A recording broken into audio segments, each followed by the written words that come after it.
interview a massive nonprofit CEO who has worked with the biggest companies so he can share with all of us the secrets he has learned. If you could attribute one habit to success, what would it be? I think the most success that you have is how you lead, motivate, and work with people. For me, I take a lot of pride in that. I want people to treat people like I want to be treated. And the old, you do unto others as you want them to do to you, to be fair and be courtesy, understanding. I mean, when I look at my staff, I always focus on family because family is the most important thing, especially when the kids are growing up. So I think if you're going to have a healthy staff, a healthy company, you have to make sure that those amenities are at least valued. So then do you think that success in business is heavily dependent upon who you employ and just the type of employees? I do think it's on who you employ and the type of employees, but you can have staff and they can be great staff. But if you don't know how to lead them, how to motivate them, especially as a team, we encourage our staff all the time to say thank you. When somebody does something good or is successful or gets a new member, we all cheer. I mean, we want people to feel good with their accomplishments, but then we also want to be there if they need help. And so we have a meeting that's called a huddle once a week, and we stand, because if you sit, you get too comfortable, so we stand and we just sort of talk. What's going on? What do you need help with? And then we have our traditional staffing meetings to where we sit around and we give the numbers and the measures and benchmarking and that. But I think that's important, because if your staff can feel comfortable talking to any other staff, and if your staff can feel comfortable no matter what's going on to ask for help and assistance, you're going to have a much stronger staff. Now, not everybody works like the chamber. We're a not-for-profit organization. In business, it's a little bit more straight line. You have this division or this line or that, but you still have to work together if you're on the line. I mean, a lot of companies like Ford, for example, the engine plant, they cross-train people. So if something goes down or somebody's sick, somebody else knows that job. And so a lot of companies are doing that to strengthen their workforce. Okay, so an example is at Ford, you have these people, and this is their line they're working on. Each person, because it's a union shop, has certain responsibilities. This is what they're good at, this is what they've been trained on. But they also, let's say, the line breaks down, and you're looking at production. You have to get that F-150 engine out there. People on the line can take charge of what the problem is. They know enough to get the line up and running, or they're trying to fix things. They know how to take the belt off of the thing, so the person that normally does that can come in and do it. So there's no downtime. And you can take P&G, Procter & Gamble, for example. They're very efficient at that. So they're cross-trained on a lot of different functions, because you never know if you need more people. I mean, there's more tide or more beads, they're making the beads now. You have to make sure that production, is at a certain level, because you have clients that you have to make sure that they get their product in time. And most companies today, I mean, time is they calculate the time that truck leaves their plant till it gets to their destination, and they have to be there in so much time. And so the more efficient they can be, and that's why you see a lot of companies now, they have these logistical centers, right? Because it's simpler if they can take the truck from here to Cincinnati to a logistical center, and then that product can go out from there. It makes it more efficient, because those trucks are going in certain directions. Before, they would take it down, that truck would have to drive all the way, to a different location. This way, they can deliver the product, and many trucks can take that product to different locations. So a great question came to my mind. I was thinking, since you've worked with so many businesses, so many business owners, what is the most common mistake do you think they make? We work with about 866 businesses, but is access to capital, not planning ahead. So if you're building a building, you always have to have a reserve. So you always have to plan. You look at John Hafey here that's doing building across from the chamber, which is going to be the Casa Luau building, and the Taco Tequila with the duck pen. I was talking to him yesterday, and John says, I always make sure when I build, whether it's these or the Happy Days or the beer barrels, and that's what he's doing throughout the state. He says, I always have to make sure that I have 2 years of operational funds ahead of me for that. That's a big project, not like a smaller project. He wouldn't need that much, but for his project. So with this building next to the chamber, he's saying that he had to look to make sure he had a 2-year reserve in case he needed, because you have to make sure you have money to market the new restaurant, making sure you have money to pay the people. Are they going to be at the same wage or higher wage? Just with food costs going up, you have to make sure you have affordability. And it usually takes at least 2 years. I mean, people come to a new restaurant right away, and then they go somewhere else. And so how do you, just like membership, how do you retain them? And so that's what he works on. And part of that is the service you get when you go to his restaurants, and part of it is just making sure they have the access to the supplies that you need, the food and food products, drink products that people want. So I think access to capital seems to be the number one thing for smaller businesses. Sometimes it's could be their credit rating, and so there is programs what the state has, and some of the banks, and that I was just sharing with one bank earlier. I mean, you can have a lower credit, but they'll give you a chance, right? So they'll give you a chance if somebody has a credit rating of 700 and you only have a 600 or 500, they'll give you a chance. And if you do well in your stewardship of paying that money back, then they'll open it up for larger amounts of dollars for you. So I think sometimes people get into businesses, especially the smaller companies, and they haven't thought it out. They don't have a business plan or a marketing plan. They don't know, they haven't analyzed who their customer is. And drill it down, who their customer really is and who you're competing against. And then how do you market your company, and what forms of marketing is more appropriate? Is it online marketing, or is it snail mail, or is it or is it just meeting people, going up and talking to people and trying to get your business? So it depends what the business is, but try and identify the most effective ways in which you can grow, operate, and be successful. Most businesses die within the first 5 years. Okay, so if you make it past 5 years, then your chances to succeed are much higher. And a lot of businesses, we have 50% of our businesses that are members within 1 year. They don't get involved, so they're not a member because they're so busy trying to stabilize their companies and build their companies. That's understandable. Not 50% of them don't go away. I mean, they don't fold up. I mean, that's more like 25% the first year. So it's, you just have to think strategically as you would in your life. I mean, you have to make a plan, how to be successful. So do you see like a big difference maybe in the habits or attitude of, like, say, a successful business owner versus like an inspiring one or less successful? Well, you have to understand a lot of the big businesses are corporate driven. So, and some of them, they're corporations, like Cenovus is in Calgary in Canada. So is Nutrien is in Canada. And now Dominion, which is a gas company, their person that just bought them is in Canada. But then, so you have corporate, which drives how you're going to do things. So that's a little bit different, Then the smaller businesses, with a lot of times they're on your own. You have your friends you can talk to and that, but it's not as easy to figure out some of those solutions to make you successful.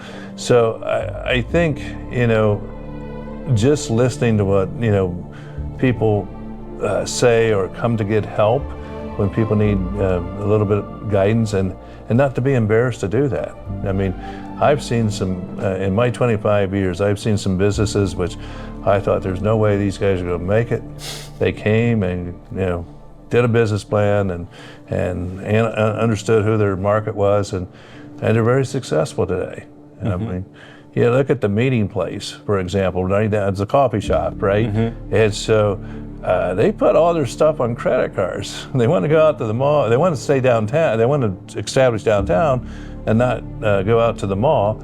That's when you analyze everything, the most reasonable logistical marketing, you need to go out to the mall. That's where your clients would be. At that time, there was no coffee place out there. But they had a passion for downtown. And so that's how they started their business. It was a high risk. And they were very successful because they took the time to, learn how to attract to their customers what their needs were and how to make it convenient. Now, the other thing in business to make it successful is sometimes you have to change your business in a way, or you have to have a couple different pockets of your business. So the meeting place, for example, they put together baskets for like the New York Giants, and you think they're just doing a coffee house, but most of their money in COVID, they had to survive. So they started putting these baskets together of, coffees and cups and all kind of things locally. And it became very successful. And they did it all online, They started online, and now they have this big business going all over the country of people buying their product because it's fresh, it's attractive, it's a nice gift to give. But they're still doing coffee, they're still doing sandwiches, but they're not doing it all during the day. They're doing it in the morning and at noon. And then they started a third area, which was a co-hatching center. We have all this space. What are we going to do with it? Well, there's a lot of entrepreneurs that have no place to go, and they needed something that had a little bit of overhead, but they needed to have an incubator to have printers and copiers and things of that there. So they can rent a space out. Some is very reasonable, some bigger space, you pay a little bit more, but it's convenient for them. And so they figured it out, how to expand and grow their business and how to help small business, yet how to still engage in the community and cater to the community.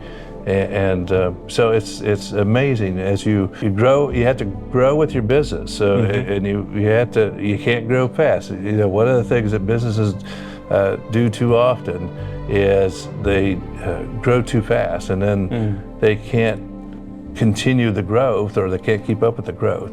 I've seen many maintenance companies that provide maintenance, and of course, they're good, right? And so company hires them, they tell somebody else, and they go there, and the church hires them, and then all of a sudden, then they start expanding into other communities. If they don't have a good plan, a lot of times they're not successful, and all the resources they put into it are gone because they just cannot make it successful because they grew too fast. You just sort of have to figure that out, and it's hard. I mean, you can do numbers and data and that, but a lot of it is making sure you have the cash flow to expand and grow your business. Success as an entrepreneur is heavily dependent upon the creativity that you use with limited resources. Correct. I would agree with that. I mean, small businesses sometimes are, on a shoestring, especially if you're in the whether you're a caterer, whether you're, a restaurant. The margins on restaurants are it's like 2%.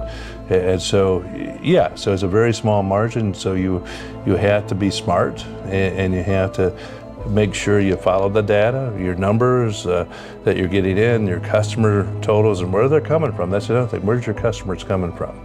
So you have to study that. I mean, John studied that with the Old City Prime, and 80% of his people are not from Lima, Ohio.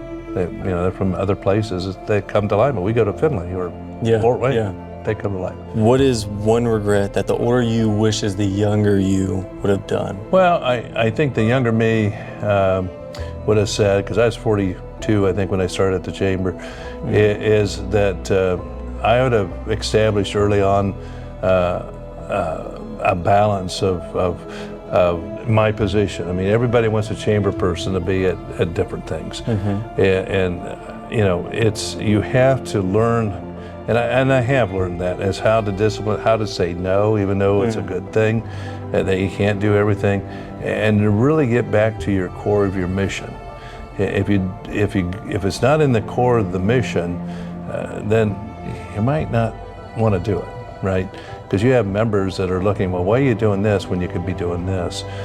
for the businesses. That's what I would say. You know, you have to say true to the mission. Do you read books a lot? I read leadership books, and I read sort of organizational books of a subject matter that I think is important, mainly with business, you know, or with leadership, because you know there's several ways you have to lead. And my leadership is this for the chamber or for any other job. So there's a famous hockey player named Wayne Gretzky, and they said, well, why you do so good? What people don't know, you always study the other team. So he said, well, I always skate to where I think the puck's going to go. So my leadership of the chamber or any other organization I've ran is, where's that puck going to go? So you have to listen, you have to observe, and you know, if you're going to be successful, you need to be hitting that puck where that puck's going to go. So sometimes it's a big guess, but I think that's my leadership of success. I love that. What one book do you think has had the most change to your life? You know, I read so many. I mean, the one, Move My Cheese, was a really good one, you know, for me. But again, I mean, there's tons of leadership books. I think each of them have a different message. And one I just read, I'm trying to think of the name of it now, but it was a gentleman came in and talked to us. And so it was about retiring, and that you had to have a purpose when you retire. And of course that's coming near. I'm going to be 68 years old, so I'm supposed to retire before now, so it's getting closer. So I think that's an important thing for me, and what I've studied and observed from other people that have retired. You need to have a purpose, whatever that purpose is. You don't have to find it right away, but within a year, you probably need to find that purpose. I mean, some people, the purpose is visiting grandkids, but what happens after that? Yeah. So, you know, what I'm working on now, you know, trying to figure out what I want to do, my next journey, part-time. So then what do you think people often overlook in the pursuit of happiness? They focus only on one thing. Sometimes they focus only on work. And you have to focus on balance. And balance is hard because, you know, you want to do this and you want to go there. But, you know, if you have family, if you have friends, you have to figure out that balance. So, and I've always tried to do that, even when my kids were growing up. You know, I coached for the first 6 years till they got to middle school, and then they paid people. I didn't want to coach that hard. But I always made time, and I think you can make time if you make things a priority, and you have to understand what your priorities are. Because if you don't figure that out, you'll be doing everything that everybody asks you to do. And the other thing is, you know, I have a lot of plaques and awards and all that stuff. That's okay, but it's not why I did what I did. I did it because there was a purpose involved, and I could see that it would lead down to the path of success for the chamber. I don't need the warm fuzzies on that. Some people do, but it's just like, it's a motivator to me. If I can make a difference, and I can see that making a difference for other people, then I'm there. All right, last question. Let's say you're teleported back to the younger you and you're an entrepreneur trying to become a billionaire. What would you do? I'd invest better, you know, I'd learn investment strategies early on, you know. So investment first. Well, what I would say is most people, and I was told this, and I was young, and you know, and you're making so much money, and a little bit of money, and so you're supposed to put back 10% of your savings, and of course, you know, it's a lot of money when you're young. And I think for the future, so you don't have to go through stress, if you make it to that time you're going to retire, and you know, I've caught up, so I'm okay with that. But if I only put that resources in earlier, it would have been worth several millions of dollars by now. And it's just hard to do that because you don't have that much income coming in. But that would be my one lesson. I would say that I wish I would have, the young me would have started at a young age. That would multiply up so much because it really grows 18%. Over 20 years, you're growing at least 18%. Even with the markets going up and down, And it's hard to discipline yourself to do that. So I had to play catch up. So I had to put, when I got to the chamber, because my other jobs didn't have a 401k, the one was more of a traditional retirement plan. So I had IRA. So I put money in IRAs, and then I started investing more in the 401k. So I only could afford 10% when I started, but now I'm up to 15%, and then the chamber matches that up to 12%. So it's free money, and and sometimes we're not taught that in school. So that's what I wish, that I would have been smart enough to do that. And I was told, I remember sitting down with the finance advisor guy that was in my service club. He said, "Jed, you have to listen to me." And I did. I took out some things, and then I just quit doing it. So.